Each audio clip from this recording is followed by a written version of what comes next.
तो independence day के बाद वाला दिन यानी कि आज 16 अगस्त को मार्केट बहुत शांत था, बहुत स्लोली बिहेव किया, बहुत धीरे से, बहुत आहिस्ता से ऊपर जाने की कोशिश किया, हमारा जो लेवल्स था उसको अच्छी तरीके से रिस्पेक्ट किया और बहुत शांत तरीके से मार्केट आज सारा दिन बिता दिया।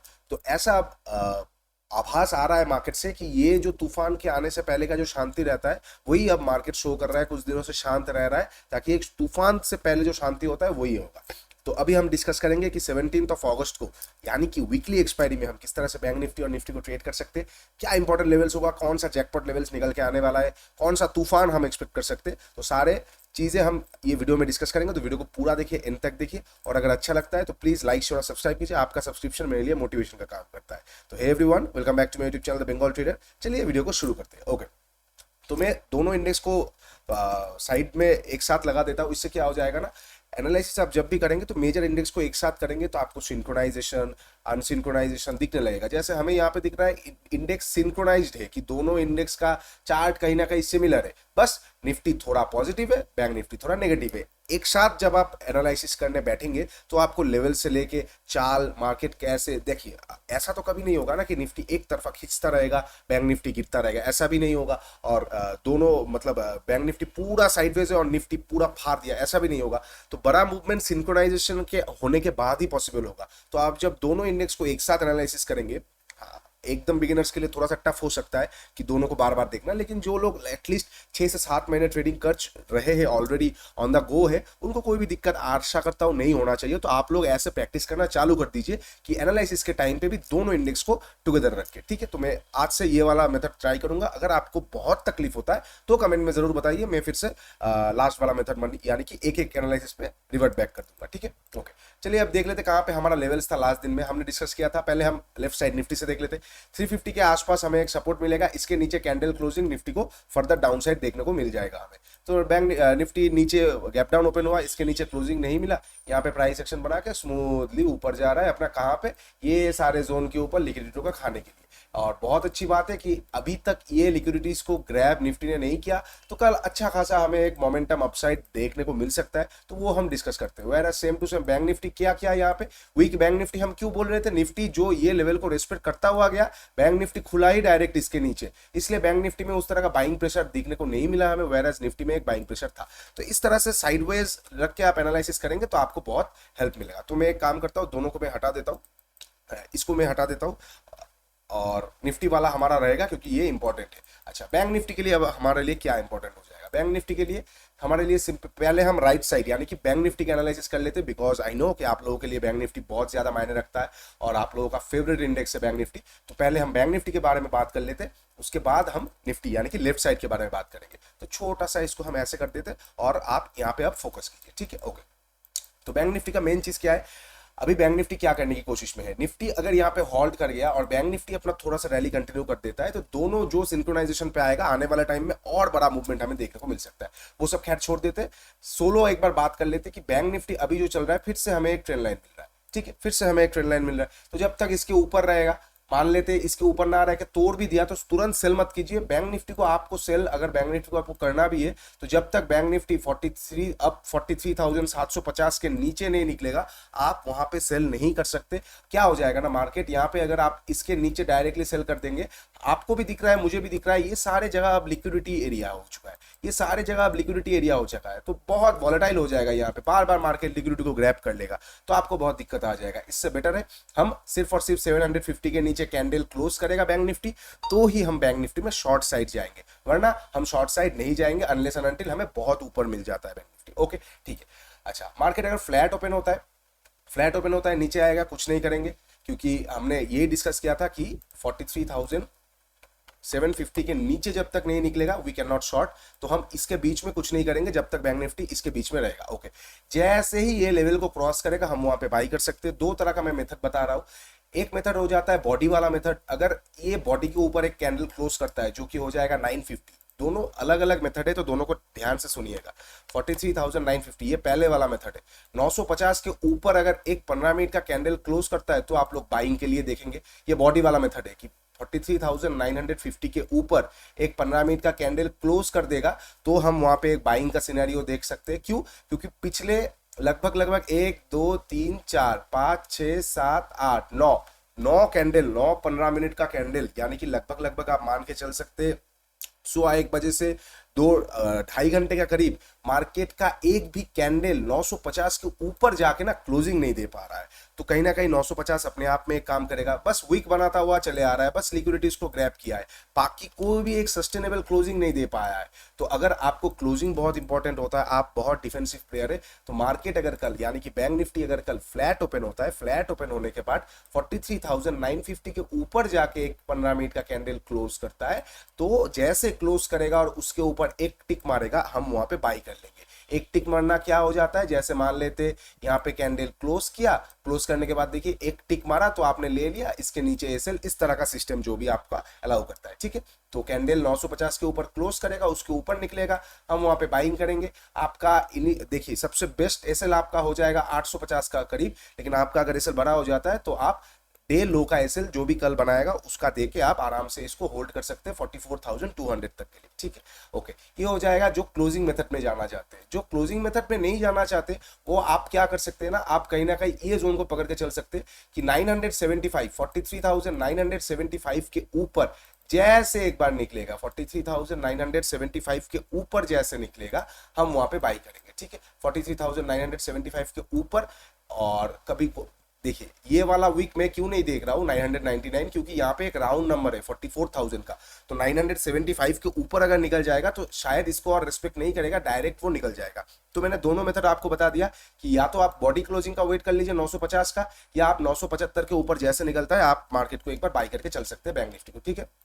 ओके, ये हो गया फ्लैट ओपन होकर ऊपर का, नीचे का हमने डिस्कस कर लिया। इनकेस अगर फ्लैट ओपन होकर नीचे आने आते आते आपको 750 ये वाले जोन के आसपास आने के बाद मान लीजिए कोई अच्छा सा हैमर देखने को मिल जाता है, ठीक है, अच्छा सा हैमर, या फिर मान लीजिए कोई स्ट्रॉन्ग बुलिश एंगल्फिंग कैंडल देखने को मिल जाता है, यू कैन ऑब्वियसली बाई उसके ऊपर डेलो का एसएल, यहाँ तक का टारगेट आप एक बार फर्स्ट टारगेट इजीली ले सकते हैं। और एक चीज यहाँ पे एक बार लिक्विडिटी ग्रैब हो सकता है, होने की चांसेस हो सकता है, क्या हो सकता है ना कि मार्केट को ऊपर जाना है तो नीचे वाला लिक्विडिटी मार्केट को चाहिए ही चाहिए, तो हो सकता है फ्लैट ओपन हुआ नीचे आया, इसके नीचे जितने भी एसएल था सबका लिक्विडिटी एक बार ग्रैब हो गया, उसके बाद मार्केट स्मूथली ओपन हो गया। तो इसीलिए 750 के नीचे जब तक कैंडल क्लोज नहीं करेगा डोंट सेल। अगर मान लेते वीक बनाता हुआ ऊपर चला गया तो याद रखिएगा बहुत फास्ट ये अब ये अपसाइड का मूवमेंट करेगा, ठीक है। ओके, अब मान लेते गैप अप ओपन हो जाता है, कहां पे होगा इंपॉर्टेंट होगा, बहुत बड़ा गैप अप ओपन होगा, प्रॉफिट बुकिंग वाला आप फॉर्मूला अप्लाई कर लीजिए कि पहला कैंडल नेगेटिव मिल जाए उसके नीचे निकले वो फॉर द सेल साइड। अच्छा, और अगर छोटा मोटा गैप अप ओपन होता है 44,000 के ऊपर, ये सारे जोन के ऊपर, तो वेट कीजिए 44,000 के ऊपर गैप अप ओपन होने के बाद अगर पहला कैंडल एक ग्रीन कैंडल बनता है, ठीक है, अगर दो तरह का ग्रीन कैंडल बन सकता है, एक बहुत स्ट्रांग बन गया और एक रीटेस्ट करने वाला बन गया। बहुत स्ट्रांग बन गया तो वेट कीजिए प्राइस एक्शन का, और अगर एक रीटेस्ट कैंडल बन गया ग्रीन वाला तो उस रीटेस्ट कैंडल के ऊपर जैसे निकलेगा बाई करके बैठे रहिए, कल हमें एक ट्रेंडिंग डे देखने को मिल सकता है बैंक निफ्टी में, ठीक है। ओके, ये हो गया सारा सिचुएशन। ओ माफ कीजिएगा, एक और चीज, अगर बहुत बड़ा गैप डाउन ओपन होता है तो क्या करना है, मार्केट क्या है ना, मार्केट बहुत सिंपल है लेकिन बहुत हार्ड है।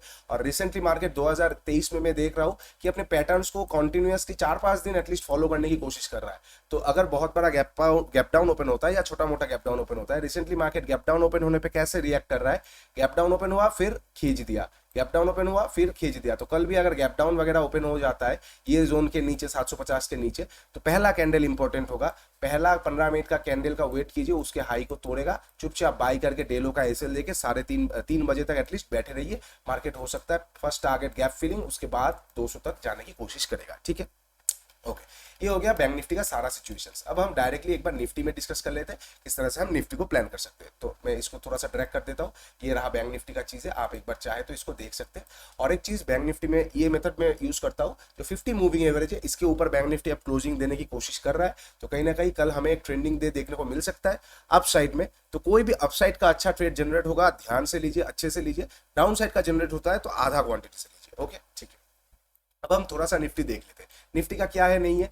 निफ्टी सेम टू सेम, देखिए यहाँ पे निफ्टी में भी एक अच्छा खासा हमें एक ट्रेंड लाइन दिख रहा है। ये ट्रेंड लाइन का मतलब क्या हो जाएगा, कहीं ना कहीं स्ट्रांगनेस स्ट्रेंथ शो करेगा, तो ट्रेंड लाइन के नीचे निफ्टी निकल जाएगा तो हम वेट करेंगे प्रॉपर रेंज प्राइस एक्शन का ऊपर के लिए। अगर ट्रेंड लाइन के ऊपर रहते ही तोड़ना लगेगा तो हम वहां पे तुरंत घुस जाएंगे, क्योंकि निफ्टी स्ट्रांग है। तो हम कैसे प्लान करेंगे, अगर फ्लैट ओपन होगा नीचे आएगा, नथिंग टू डू, 350 के नीचे जब तक कैंडल क्लोज नहीं करेगा हम निफ्टी में सेल नहीं कर सकते, हम सिर्फ और सिर्फ वेट करेंगे। तो 350 के आसपास आके कोई अच्छा hammer candle, bullish engulfing candle उसके ऊपर निकलेगा, वी कैन बाई। और अगर 350 के नीचे आके कैंडल क्लोज किया, उसके नीचे निकला, तो वी कैन सेल। ये सारे जोन का लिक्विडिटी ग्रैब हो भी सकता है, तो इसमें ज्यादा कोई हैरानी वाली बात नहीं होगा, क्योंकि यहाँ पे देखिए एक हमने 350 ये वाला एक जोन मार्क कर लिया, लेकिन रिटेल क्या करेंगे ना, रिटेल यहाँ पे ऐसे एक लाइन खींच देंगे, तो इसके नीचे निकलेगा वो लोग सेल कर देंगे, तो हो सकता है मार्केट इसके नीचे निकले, लिक्विडिटी ग्रैब करे, फिर स्मूथली ऊपर चला जाए।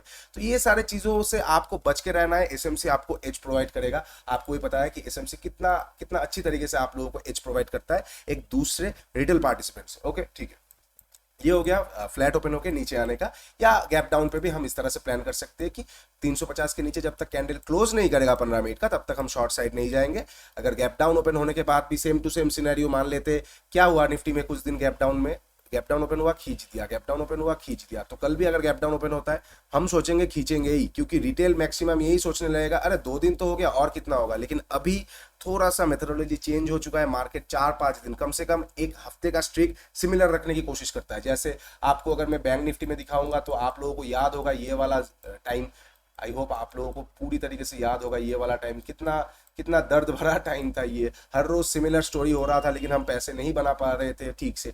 फर्स्ट हाफ में ऊपर, सेकंड हाफ में फॉल, फर्स्ट हाफ में ऊपर, सेकंड हाफ में फॉल, फर्स्ट हाफ में ऊपर, सेकंड हाफ में फॉल, फर्स्ट हाफ में ऊपर, सेकंड हाफ में फॉल। तो ये मार्केट क्या कर रहा है ना, अभी कुछ दिनों से मार्केट 2023 में मार्केट क्या कर रहा है, मार्केट कॉन्स्टेंटली चीजों को रिपीट कर रहा है, अनलेस एंड अनटिल पब्लिक पूरी तरीके से उस मतलब बिलीव ना कर ले अब ऐसा ही होगा, फिर उनको पूरी तरीके से मार्केट खत्म कर रहा है। तो ऐसे ही अगर कल भी गैप डाउन ओपन होता है और पहला 15 मिनट का कैंडल को आपको हाई और लो ब्रेक मार्क कर लेना है, जैसे हाई ब्रेक करेगा हम वहां पे बाई करेंगे, लेकिन लो ब्रेक करने पे हम सेल नहीं करेंगे, याद रखिएगा। हमें कैंडल क्लोजिंग ही चाहिए। अगर ऐसा कैंडल बन गया, मान लेते हैं ऐसा कैंडल बन गया, तो क्या हमें 350 के नीचे क्लोजिंग मिला? बिल्कुल नहीं मिला। तो आपने यहाँ पे हाई और लो मार्क कर लिया, हाई के ऊपर तो आप बाई कर रहे हैं, लेकिन आप लो के नीचे सेल नहीं कर सकते अनलेस एंड अनटिल क्लोजिंग ना मिल जाए। ठीक है, याद रखिए ये चीज को, बहुत एडवांस लेवल का चीज है। ओके, ये हो गया गैप डाउन का। अब बहुत बड़ा गैप अप अगर ओपन हो जाता है डायरेक्टली 19,500, जो 500 में जो यहाँ पे जो लिक्विडिटी पड़ा हुआ है, ये 19,500 ये लेवल के ऊपर डायरेक्टली बहुत बड़ा गैप अप ओपन होता है, तो एक अच्छा खासा मूवमेंट हो गया होगा, गैप अप ओपन हो गया होगा, कल एक्सपायरी होगा, तो दोनों तरफ का ना अच्छा स्ट्रैडल्स बन जाएगा और मार्केट एक वोलेटिलिटी शो कर सकता है। तो गैप अप ओपनिंग हमें थोड़ा सा मुश्किलात से मतलब देखने को मिल सकता है गैप अप ओपनिंग पे। तो गैप अप ओपनिंग होगा तो अच्छा ट्रेड नहीं मिलेगा। ओके, इन केस अगर बहुत बड़ा गैप अप ओपन होता है तो प्रॉफिट बुकिंग वाला सेटअप यूज कीजिए। और अगर फ्लैट ओपन होता है, फ्लैट ओपन होने के बाद नीचे का हमने डिस्कस कर लिया, अगर फ्लैट ओपन होने के बाद ऊपर जाता है तो आपको याद रख के चलना है, यहाँ पे कोई भी हमें ठीक से रेंज नहीं मिलेगा, यहाँ पे सारे जगह पे लिक्विडिटी खड़ा हुआ है। तो फ्लैट ओपनिंग पे आप दो चीजें यूज कर सकते हैं। एक 5 मिनट वाला सेटअप यूज कर लीजिए कि 5 मिनट का कैंडल का हाई जैसे तोड़ेगा, पहला 5 मिनट का कैंडल का हाई जैसे तोड़ेगा, कल बहुत अच्छा खासा हमें एक अप मूव देखने को मिल सकता है। तो वो वाला सेटअप आप यूज कर सकते हैं। एसएल भी छोटा रहेगा, तो एसएल जाएगा, मान लेते हैं कुछ क्या होता है ना, 5 मिनट का कैंडल बनाया मान लीजिए इस तरह से, उसके ऊपर निकला, आपने बाई कर लिया, इतना दर मार्केट चला गया तो आपको बहुत अच्छा प्रॉफिट मिल गया। मान लेते हैं आप मार्केट यहाँ से घूम के आपका एसएल खा गया, कोई दिक्कत नहीं। एसएल खाने के बाद फिर और आप 5 मिनट पे नहीं रहेंगे, फिर आप 15 मिनट पे चले आए और आप देख रहे हैं 15 मिनट पे आने के बाद यहाँ पे जो लिक्विडिटीज था ये मार्केट ग्रैब करके अब साइडवेज हो रहा है, अब फिर तोड़ रहा है, तो आप फिर ले लेंगे। इससे क्या होगा, आप प्रोबेबिलिटी के साथ है। पहले बार जो प्रोबेबिलिटी आपका था वहां पे आपका छोटा एसएल गया, इस बार आपका श्योरिटी और बढ़ गया क्योंकि लिक्विडिटी ग्रैब भी हो चुका है, इस बार ज्यादा ऊपर जा सकता है, तो आप क्वांटिटी को भी बढ़ा सकते हैं। इस तरह से आप आपके पोजीशंस को भी मैनेज कर सकते हैं। ठीक है, तो ऐसे हम प्लान करेंगे निफ्टी में कि 5 मिनट को जैसे 5 मिनट के ऊपर निकलेगा we are going to buy डेलो का एसएल, निकलने देंगे। इनकेस निकल जाएगा फ्लो में तो बहुत अच्छी बात है, और इनकेस अगर फ्लो में मान लेते निकला, लिक्विडिटी ग्रैब किया ऊपर में, फिर नीचे आ रहा है, तो आप कॉस्ट टू कॉस्ट या एसएल लेके निकल जाइए। ये सारे जगह पे जो लिक्विडिटीज पर आए मार्केट ग्रैब करके फिर साइडवेज होकर फिर निकलेगा, तो हम 12 बजे के बाद फिर से एक बार वहां पे बाई कर सकते हैं। ठीक है, और एक चीज याद रखिए, कल एक्सपायरी है। इनकेस कुछ समझ नहीं आता है, कल एक ट्राई करेगा, अगर मार्केट मान लेते आपको कुछ समझ नहीं आता है और लकीली मार्केट ये रेंज के अंदर ही 12 बजे 12:30 बजे तक रह गया, ये रेंज के अंदर ही 12 बजे 12:30 बजे तक रह गया, उसके बाद अगर अपसाइड तोड़ रहा है तो आप वहां पे आराम से 2-3 क्वांटिटी को बाई कर लीजिए, आपको एक अच्छा प्रॉफिट देखने को मिल सकता है। और अगर कुछ समझ नहीं आता है तो 2 बजे 2:30 बजे तक वेट कीजिए। कोई भी अगर हीरो जीरो पॉसिबल होगा जनरेशन तो मैं आप लोगों के साथ जरूर शेयर करूंगा। ठीक है, अभी भी I am not fully okay, इसलिए मेरा वॉइस थोड़ा सा लो है। तो आशा करता हूँ you guys are bearing with me. Thank you for your eternal support. आप लोग बहुत सपोर्टिव है और बहुत जल्दी कोर्सेस आने वाला है। होपफुली अगस्त महीने के अंदर ही मैं लॉन्च कर दूंगा। होपफुली नहीं, 100% श्योर, ये मेरा वादा है। तो मिल लेंगे तब, ठीक है। नीचे इंस्टा और टेलीग्राम का लिंक दिया हुआ है, जाके एक बार जुड़ जाइए। Don't miss out the updates on the channel and stay tune for more updates. Take care and bye bye. और कल एक्सपायरी है, ध्यान से ट्रेड कीजिएगा।